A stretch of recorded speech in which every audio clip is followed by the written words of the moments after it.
I knew the tides had turned the day my new VP stared at my calendar and said, "Looks like someone's got time for pretend classes."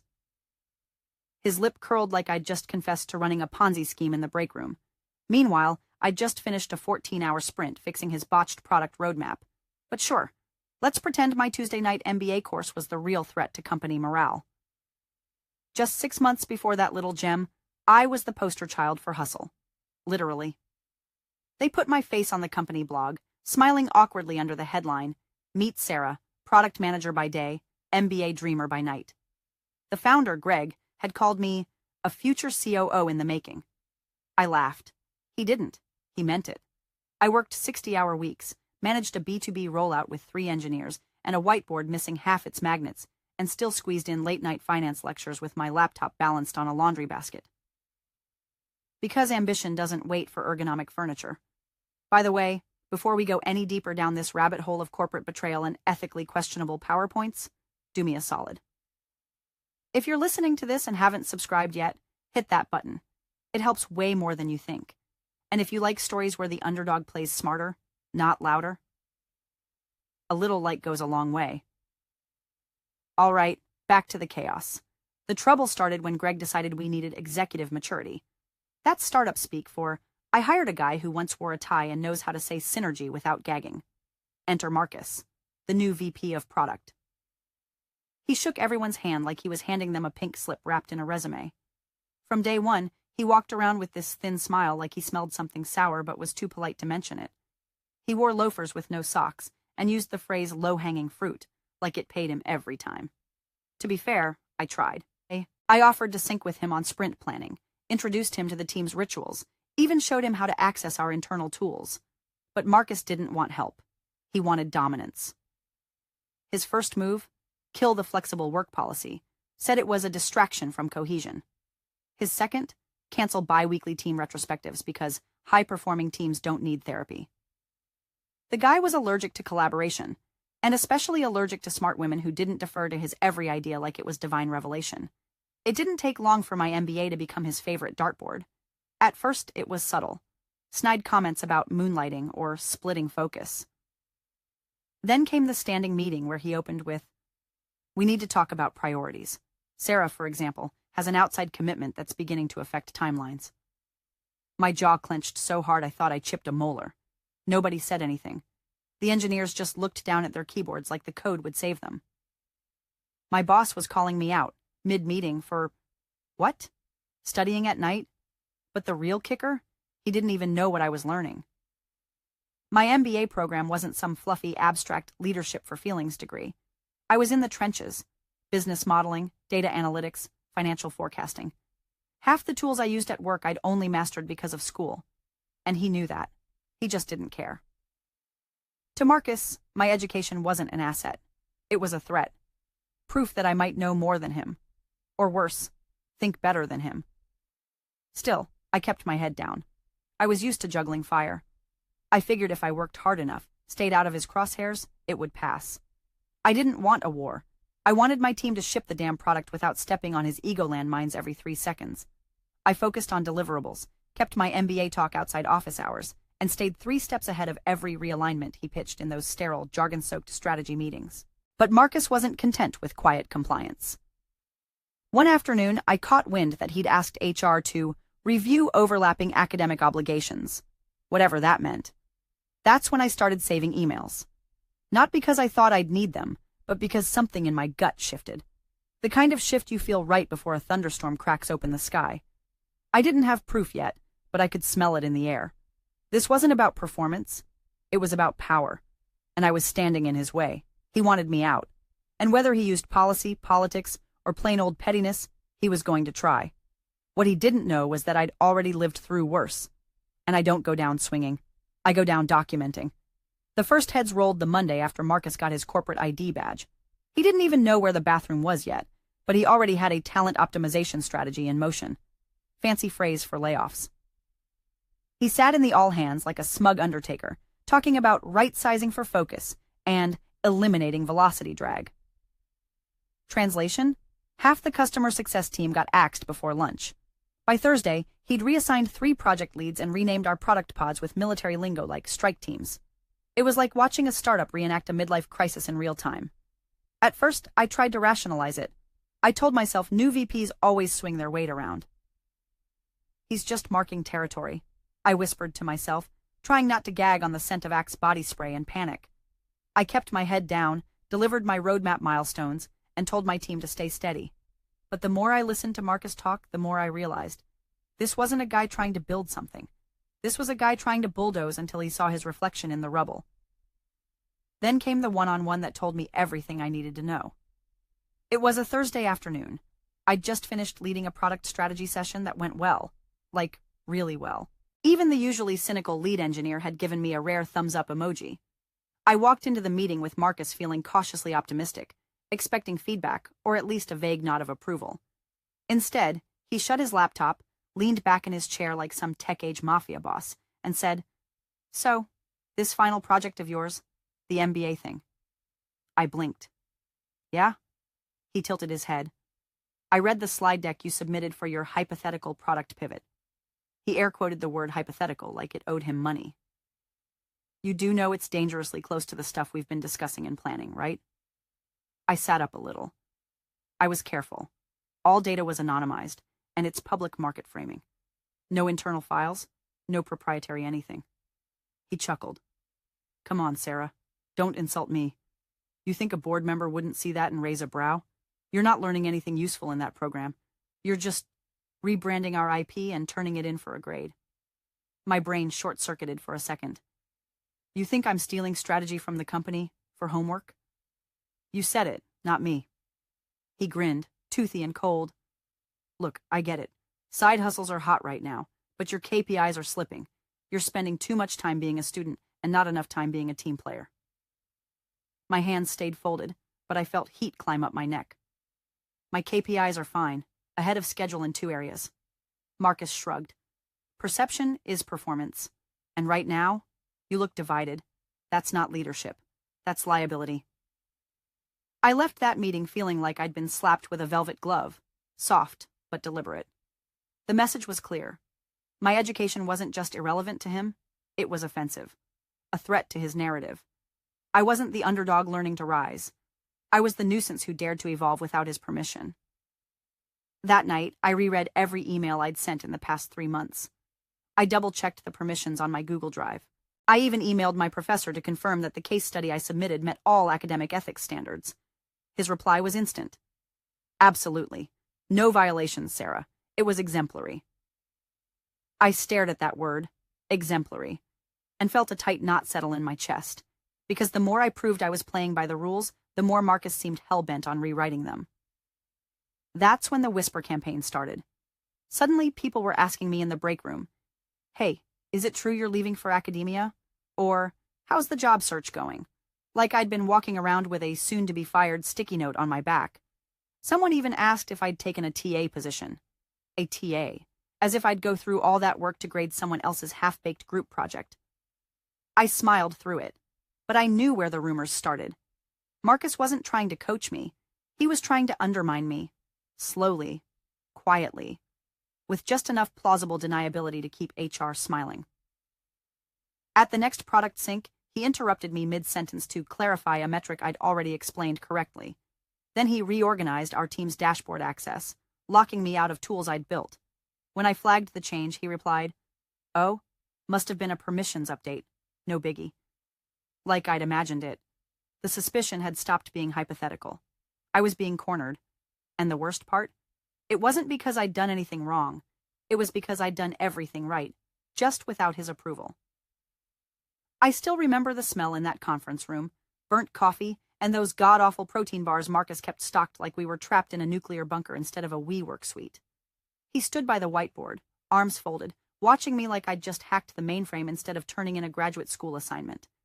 My slides weren't even on company servers, but he acted like I'd handed our roadmap to a competitor wrapped in a thank you card. Let's back up. My final project for Strategy 602 was a product pivot case study. The prompt was simple. Take a real business problem, build a theoretical pivot, and analyze the implications. I chose our Q2 disaster. The beta backfire, we called it internally. A new feature rollout that tanked retention for 3 straight weeks and caused 2 enterprise clients to threaten churn. I'd lived that chaos, soothed those clients, and led the war room that fixed the mess. So yeah, I knew it better than anyone. But for the project, I stripped it bare. No names, no logos, no internal tools, no timeline clues. Just a hypothetical B2B startup in the project management space navigating a bad launch. I even ran it by Professor Liu, twice. She said I handled it with clinical precision, and that it was a model case for ethical academic synthesis. She asked if she could share it with future classes. I said sure, as long as it stayed anonymous. I was proud of it. Not because it was brilliant, but because I turned pain into progress. That's what real work teaches you, how to metabolize mistakes into momentum. Marcus didn't see it that way. I don't know how he got his hands on it. Maybe someone in my cohort leaked it. Maybe he stalked the academic forums. Maybe he just guessed. But the next week, he pulled me into a check-in that felt more like a deposition. So, he said, tapping his keyboard without looking at me, you published a paper about our Q2 crisis. It wasn't published, I said. It was a course submission. And it wasn't about us. It was a composite scenario. He looked up. Come on, Sarah. We both know it was thinly veiled. No proprietary data, no identifiable references, and I confirmed with the ethics board. He smiled like a crocodile watching a deer try to argue with gravity. I should report you for leaking strategy. That phrase hit me like a shovel.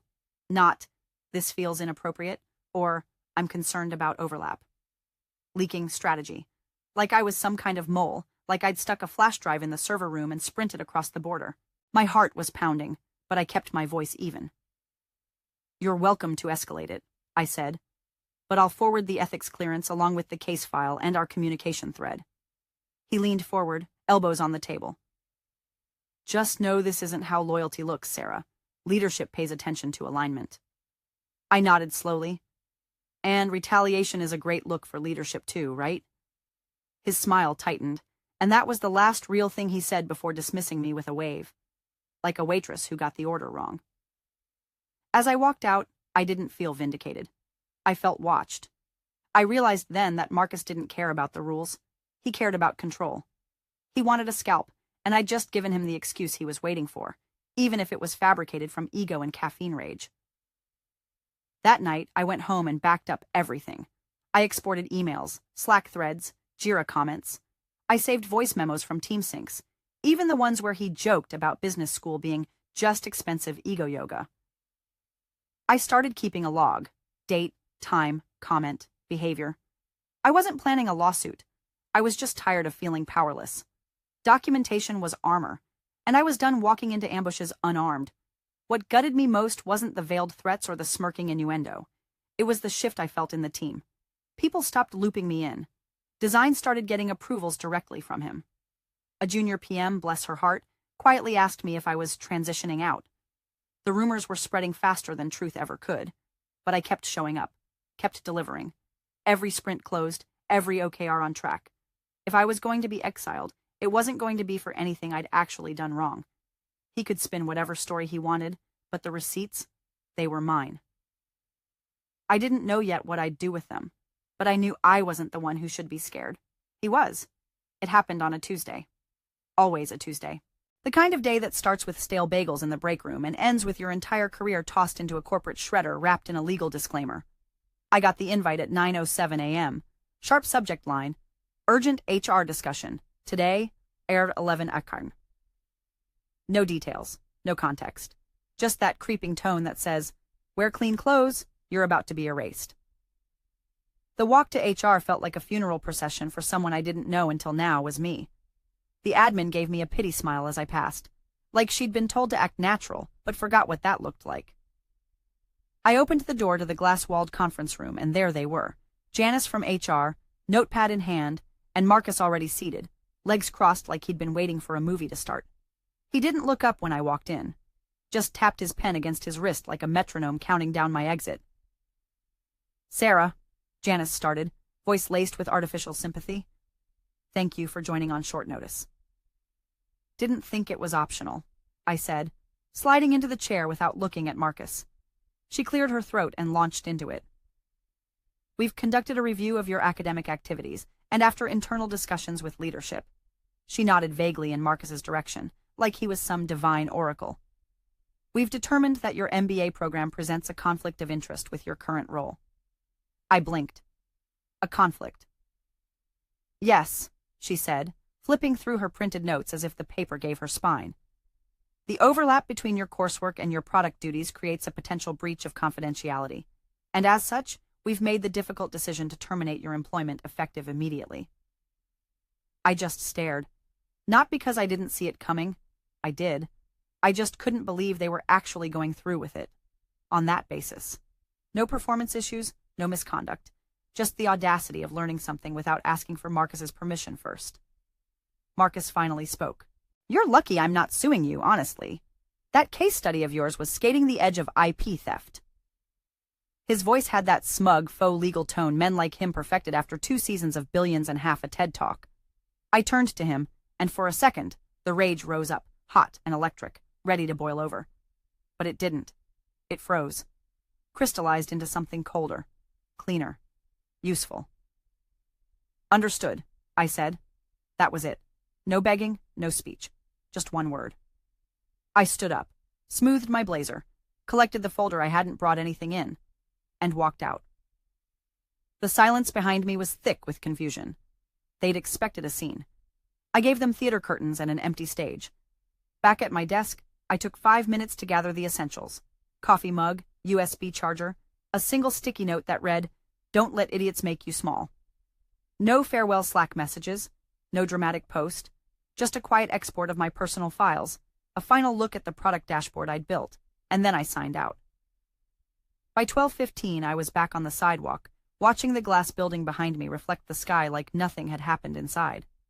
I sat on a bench across the street and opened my laptop, forwarded 3 key files to my personal email, meeting notes, the ethics clearance, and a certain Slack thread where Marcus casually implied that MBAs were vanity degrees for people too soft for real leadership.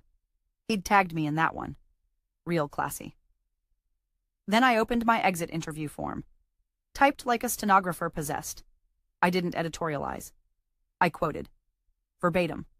The threats, the smear, the final meeting. I included context, dates, names. I answered every question HR had the nerve to ask. Last prompt said, "Do you feel the company supported your professional development?" I wrote, "No, but they did teach me one hell of a capstone lesson." And then, as if fate were waiting in the wings, my phone buzzed. A message from Professor Liu. "Just checking in. How did it go? Heard something strange from another cohort member. Call me when you can." That's when it clicked. That the real damage hadn't been done to me. It had been done by Marcus. To the wrong network, the wrong program, the wrong professor. I stared at that message, heart steady, thoughts clear. I wasn't going to fight back with tears or tweets or lawsuits. No, I was going to let the truth walk into the right inbox and watch it burn politely. The HR platform they used for the exit interview was one of those beige, outdated interfaces with loading times that felt like a dare. The kind of software designed to make quitting feel like a slow bleed instead of a clean cut.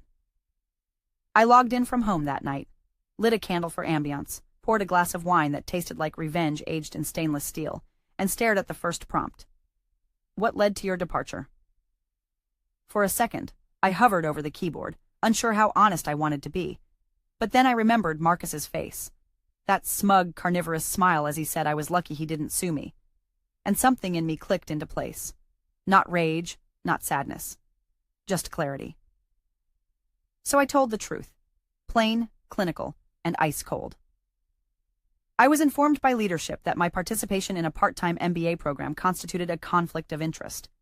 When asked for clarification on how my academic pursuits interfered with my responsibilities, I was told that my course project, an anonymized, ethics-cleared case study, was tantamount to stealing company strategy for school. I made sure to quote Marcus exactly. Then I moved to the next question. Do you feel leadership supported your growth and development? Answer. Not after Marcus Benson was appointed VP of Product. Prior to his arrival, I was encouraged to pursue my MBA and was even featured in internal communications as an example of ambition and leadership potential. After his arrival, I was repeatedly mocked, undermined, and accused, without basis, of academic misconduct and IP theft. All because I chose to continue learning. Third prompt. Would you recommend this company to a friend? I simply wrote, Not unless they're illiterate and enjoy being gaslit by insecure middle managers who fear educated women. I clicked submit. No flourish, no mic drop, just silence. Then I opened Gmail. New message. To Professor Mei Liu. Subject, clarification requested. Academic boundaries. I kept it simple. Attached the full exit interview. Wrote 2 lines above it. Hi, Professor Liu. As you were kind enough to review and clear my final project, I wanted to share the outcome. This is what was said to me by my former employer. Would appreciate your professional opinion on whether any of this constitutes academic overreach or breach. No bitterness, no anger, just a clean delivery of fact. What I didn't mention, because I didn't need to, was that Professor Liu sat on the advisory board of 3 VC firms. One of them happened to be the lead investor in my now former company. I knew this not because I was stalking anyone, but because she'd mentioned it casually in a seminar, during a lesson on governance failures in high-growth startups. I remember her words like gospel. Watch how they treat the people who leave. That's where the culture really lives. I hit send. And then I waited. There's a strange stillness after you make a move like that. It's not victory. It's not vengeance. It's something else. Like the moment before thunder hits, when the sky holds its breath and the birds disappear. I didn't feel triumphant. I felt precise. The next morning, I slept in. Took a long walk. Breathed like I hadn't in months. No Slack pings, no Jira alerts, no anxiety running background processes in my skull. Just the slow, satisfying silence of letting the truth go free. By noon, I had a reply. From Professor Liu. 1 line. Understood. I'll raise this with the appropriate committee. And beneath that, a forwarded message chain I wasn't supposed to see, but she hadn't deleted the metadata. A CC to another professor. A CC to the board ethics liaison for one of her VC firms. My former company's name in the subject line. I stared at it for a while. Then I closed my laptop. Not because I was done, but because finally they were just beginning. The email went out at 8:42 a.m.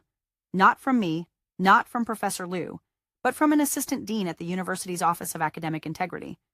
It was polite, professional, and terrifying if you knew how to read between the lines. The kind of message that doesn't threaten, it invites clarification. And when institutions like that invite anything, it's because they already have the receipts. I didn't know what it said, not exactly, but I knew the rhythm. A request for insight. A gentle inquiry into external pressures placed upon enrolled students pursuing advanced degrees.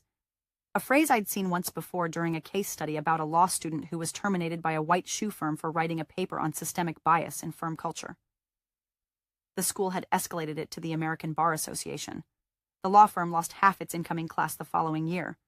By noon, things started happening. The Slack channels from my old company, where I still had passive notification access, thanks to an overlooked integration with my personal device, started pinging differently. Messages weren't flowing. Threads about Q4 priorities and product refinement objectives sat unanswered. A post from the VP of marketing that normally would have triggered 20 emojis sat untouched. The company hive had gone mute. Then a quiet change. Marcus's calendar link on the internal site suddenly redirected to page not found. I didn't celebrate. Not yet. Instead, I made a pot of coffee, sat by the window, and opened LinkedIn. I watched his thought leader activity slow to a crawl. The guy who posted about ruthless prioritization every Wednesday hadn't posted in 48 hours. His last entry was some drivel about earning trust through operational excellence. Ironic, considering the trust he'd so expertly incinerated in a single conference room ambush. The next breadcrumb arrived that afternoon, via a friend still inside the company. Not gossip, not theory, a screenshot. The company founder, Greg, had received a flagged email from the firm's lead investor, a partner at a fund called Ironroot Ventures. The subject line read, Potential academic retaliation, governance practices review requested. The body, as shared with me, was as blunt as it was surgical. Greg, we've received concerning information from one of our academic partners involving a terminated employee, Sarah Halston. There appears to be documentation indicating retaliatory behavior from your VP of Product in response to her participation in an accredited academic program. We need to discuss governance practices immediately. Regards, A. Lamont, General Partner, Ironroot Ventures. Now, for context, Ironroot wasn't just any investor. They were the institutional backbone, The firm that got Greg his second round after a bridge loan fiasco nearly folded the company 2 years ago. They didn't micromanage, but when they did speak, you listened. Their board seat was quiet, present, and heavy with power. I'd only met Lamont once, briefly, at a holiday mixer. He asked thoughtful questions. He didn't like showboats. Marcus was a showboat. The minute Lamont put that concern in writing, it was no longer an internal matter.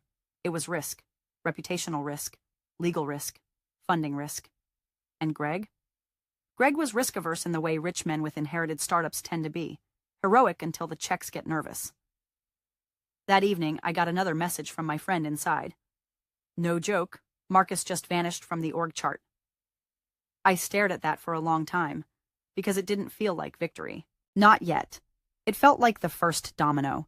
You have to understand, this wasn't just about me anymore. Something bigger had cracked open. The issue wasn't whether I'd plagiarized or violated some imagined NDA. The issue was that someone in power had used their position to punish education. Publicly. Documentedly. And that touches nerves way beyond any startup's four walls. This wasn't just a corporate misstep. It was an ethics liability. Compliance had just met academia. And academia doesn't forget.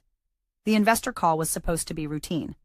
Quarterly update, clean slides, some backpatting over customer acquisition metrics, maybe a few tense questions about burn rate, but nothing outside the usual ballet of startup theater. At least, that's what the founder thought when he dialed in from his home office, collared shirt on top, sweatpants below, probably expecting a soft lob from Ironroot Ventures and the rest of the board. Instead, he got a 47-second silence after his opening remarks, followed by Lamont's voice. Cool, unshaken, surgical. Before we dive into growth metrics, I want to raise a concern flagged by our academic compliance advisor. Pause. Involving a terminated employee, Sarah Halston. I wasn't on that call, obviously, but I heard about it within the hour. Word travels fast when billion-dollar money goes cold. My name wasn't just a whisper in HR emails anymore. It had climbed the marble steps and was echoing in the boardroom. Lamont continued, calmly but deliberately. We've been made aware of language used by your leadership that described a student's coursework, submitted under formal university supervision, as, quote, stealing IP. This characterization was made in writing. The student in question was enrolled in a program partnered with our Academic Ethics Consortium, of which we are a contributing member. You could practically hear the founder's mouth drying up over Zoom. I need clarity, Lamont said. Specifically, who authorized this culture? Not who made the call. Not who signed off. Who authorized this culture? The question went beyond Marcus. It sliced past his smug facade and landed squarely in the lap of the man who'd hired him, praised him, and blindly let him run a department like a paranoid king with a god complex. From what I was told, the founder, Greg, blinked into the camera like a man watching his own eulogy scroll across the ticker at the bottom of CNBC. Then he tried to pivot, mumbled something about misunderstandings and internal reviews. But Lamont didn't let it go. We've spoken with the university. This isn't a minor policy issue. It's reputational. You allowed your VP to characterize a respected graduate program as predatory. Do you understand how that makes us look? That's when legal got looped in. Not after. Right then. Greg pulled in his general counsel mid-call. Not to defend the company. No. To start insulating himself. Because suddenly it wasn't just about me. It was about them. About what they'd allowed to happen. About the kind of ecosystem they'd cultivated, where someone pursuing knowledge was treated like a corporate mole. Where ambition was acceptable until it threatened a man's ego. Inside sources told me Marcus tried to defend himself. Sent an internal memo claiming he'd been misquoted, that his comments were taken out of context. But the problem was, context was the problem. He didn't just say it. He wrote it. He signed off on documents that implied my coursework was unethical. He attached his own name to narratives designed to discredit me. And those narratives were now being dissected by lawyers who didn't care about his posturing. They cared about liability. One line from his Slack message, still preserved in my inbox, got quoted aloud on the investor call. If she wants to play academic, she can go find a university that likes plagiarism. Greg reportedly asked him, mid-meeting, "Did you really write that?" And Marcus? Marcus just stammered. That's when he knew. It was no longer his story to tell. His spin had run out of thread. I got a text from a former colleague that night. No context, no greeting. Just a screenshot of the company's internal comms update. Effective immediately, Marcus Benson is no longer with the company. We thank him for his contributions and wish him well in future endeavors. Classic template for someone who just became a walking HR hazard. I stared at the message for a long time. Not out of triumph, out of disbelief. Because I never imagined a term paper, written at midnight, fueled by stress and microwave leftovers, would end up in a VC's inbox and shatter the career of a man who thought himself untouchable. But here we were. And the most beautiful part? I didn't have to shout. I just had to quote him. The email came at 3:16 p.m., nestled between a Costco promo and a spam message claiming I'd inherited Bitcoin from a Nigerian uncle. No subject, no sender, just a silent BCC drop into my inbox from a confidential thread I was never supposed to see. But someone wanted me to see it. A ghost in the machine with a conscience. Or maybe just a front row seat to the implosion and a flair for theatrics. I clicked it open and read the first line 3 times. Per Clause 9.2 of the investment agreement, Ironroot Ventures is advising suspension of Series C disbursement until the completion of an academic integrity review involving recent leadership actions. Legal to Greg. CC'd to Lamont. Not a discussion. A notice. Clause 9.2. Reputational risk. I remembered it vaguely from the founder's AMA on funding terms a year ago. Back then, he'd bragged about how Ironroot trusted him so much they'd signed a light-touch governance clause. But that clause? That was the landmine buried under his confidence. The one that detonated the moment he let Marcus weaponize my MBA transcript like it was a stolen nuclear code. The rest of the email was brutal in its calmness. Until further review, we recommend pausing all high-level hiring, freezing executive comp adjustments, and temporarily withholding final approval on strategic roadmap expansions. Media engagement should be routed through legal. Translation. You've embarrassed us. Sit down, shut up, and pray we don't pull the plug entirely. 2 hours later, Marcus was summoned into a closed-door board meeting. My source inside said he looked calm at first. Jacket on, phone in hand. That same irritating swagger like he was about to run a panel on resilience under pressure. He never came out. I mean that literally. No return to his desk, no Slack ping, not even a wish you well blast from HR. He was scrubbed like a virus patch update. Calendar cleared, email auto-forwarding activated, LinkedIn scrubbed by morning, the human equivalent of hitting Ctrl+Alt+Delete on a career. And Greg? Greg switched tones like a man flipping a coin in a lightning storm. Gone was the confident founder persona, the man who once said, "Startups aren't democracies," during a budget meeting. Suddenly, he was a humble servant of team cohesion.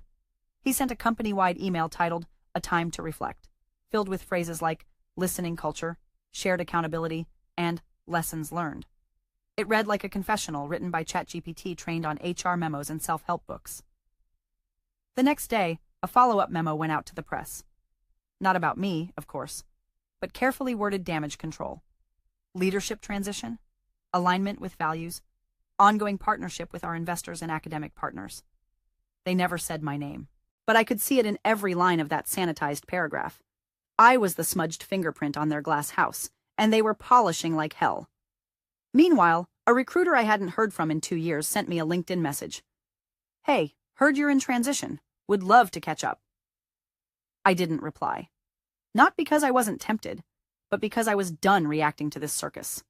Let them spiral. Let them write apology scripts and hire DEI consultants and pretend this was all a miscommunication. I didn't need to clarify anything. They'd already clarified it for me. And now the boardroom was prepped. The house lights were dimming. All that remained was the final quote, the one Marcus thought he could bury under smirks and calendar invites. It was coming. And this time, everyone would hear it. The boardroom smelled like cold coffee, toner, and panic, the holy trinity of a startup in freefall. I wasn't there, obviously, but I got the play-by-play later from someone who was. She said the tension in the room was so thick you could have repurposed it as acoustic foam. Everyone came in dressed for war, except Greg. Greg came in looking like a man who'd just been told his house was built on a sinkhole, and the sinkhole had a lawyer. The general counsel was already seated when they arrived, pages spread out in front of him like surgical tools. At the top of the pile, my exit interview, printed, highlighted, tabbed, annotated. I imagined it sitting there like a loaded gun, quiet, patient, indisputable. He didn't warm them up, didn't ease into it, just cleared his throat and said, "To begin, I'll read directly from the termination documentation provided by the VP of Product regarding Ms. Halston." A pause, a rustle of fabric. Then he read it aloud. "Your MBA is stealing company time." He let the sentence hang. No follow-up, no explanation, just the quote, naked and damning. My name suddenly, not a whisper anymore, but a reckoning. Lamont, the Iron Root partner, leaned back in his chair, crossed one leg over the other, and said evenly, "If that's how your leadership treats continued education, this funding round's dead in the water." Not, "We're considering our options." Not, "We're evaluating alignment." Dead in the water. Greg, according to my source, didn't speak for a full 7 seconds, which, in a room like that, might as well be a scream. He glanced at the legal team, then at the empty chair where Marcus used to sit, then at the projection screen, which still bore the last vestiges of their Series C roadmap. By the end of that meeting, the board had voted to suspend funding engagements. Any open tranches were frozen. PR was instructed to prepare a statement about cultural recalibration. And the company's site? Marcus's profile disappeared before sunset, not even archived, like he never existed. Like the man who once told me I wasn't leadership material with a divided focus had been deleted by the same ego he built his title on.